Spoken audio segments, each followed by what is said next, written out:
গাজা উপত্যকায় ১.৫ বছরেরও বেশি সময় ধরে চলা ইসরায়েলি গণহত্যার প্রতিবাদে উত্তাল হল রাজধানী ঢাকা। সকাল থেকেই বিভিন্ন শিক্ষা প্রতিষ্ঠানের হাজারো শিক্ষার্থী ও সাধারণ মানুষ যোগ দেয় প্রতিবাদ বিক্ষোভে। তৈরি হয় স্মরণকালের সবচেয়ে বড় বিক্ষোভ। এসব বিক্ষোভ সমাবেশ থেকে ইসরায়েলের মানবতা বিরোধী অপরাধের বিচার ও দেশটির পণ্য বর্জনের ডাক দেয় হাজারো মানুষ। আরও জানাচ্ছেন রাশেদ আনিস।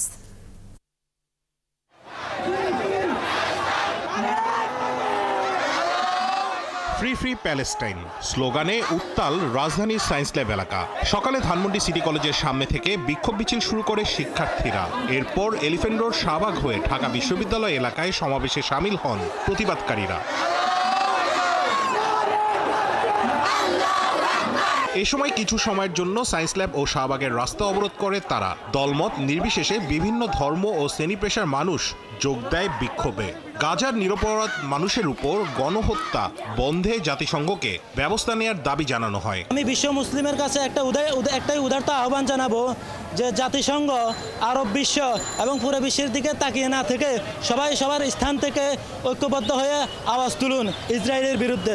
আমাদের পূর্ব মুহূর্তে একমাত্র ফিলিস্তিন যেই স্থান, সেখানে মানুষের ঈমান থাকবে, আর আমাদের উচিত এই স্থানকে রক্ষা করা। পৃথিবীর সকল মানুষ ইসলামের জন্য অন্তত তাদের পাশে দাঁড়ায়, তাদেরকে অন্তত সেভ করে। গাজার জন্য দাঁড়িয়ে প্রতিবাদ করে ওদের ইনসাফ দিতে চাই। আমরা চাই যে ওদেরকে ফ্রি ফিলিস্তিন করা হোক। আমরা চাই আমাদের ফিলিস্তিন যেন আগের পরিবেশে চলে আসে এবং আমাদের ফিলিস্তিন যেন আমরা ফিরে পাই। জাতীয় সংসদ ভবনের সামনে প্রতিবাদে যোগ দেয় সাধারণ ছাত্র জনতা। মুসলিম বিশ্বের নেতাদের নীরব ভূমিকার নিন্দা জানান তারা। সকল মুসলমানদেরকে আহ্বান করব, আপনারা ঐক্যবদ্ধ হয়ে একত্রিত হয়ে এই তীব্র নিন্দা এবং প্রতিবাদ জানান। আমরা আপনাদেরকে আহ্বান জানাচ্ছি, আমরা ইসরায়েলি পণ্য আর ব্যবহার করতে পারবো না। কাউরান বাজারে পেশাজীবী ও শিক্ষার্থীরা ফিলিস্তিনের প্রতি সংহতি জানিয়ে অবস্থান কর্মসূচি পালন করেন। ইসরায়েলের বিরুদ্ধে প্রতিবাদে শামিল হতে বিশ্ববাসীর প্রতি আহ্বান জানান তারা। যমুনা ফিউচার পার্কের সামনে বিক্ষোভ মিছিল করেন ফিলিস্তিনের প্রতি সংহতি জানিয়ে বেশ কটি বেসরকারি বিশ্ববিদ্যালয়ের শিক্ষার্থীরা। বাইতুল মোকাররম জাতীয় মসজিদের উত্তর গেটে ইসরায়েল বিরোধী বিক্ষোভ করেন মুসল্লিরা। সাইনবোর্ডে ঢাকা চট্টগ্রাম মহাসড়কের পাশে বিভিন্ন মাদ্রাসার শিক্ষক শিক্ষার্থী ও সাধারণ মানুষ ফিলিস্তিনের পক্ষে সংহতি জানান।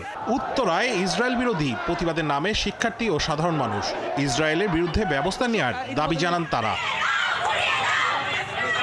এছাড়া মিরপুর, মোহাম্মদপুর সহ বিভিন্ন এলাকায় বিক্ষোভে যোগ দেয় হাজারো মানুষ।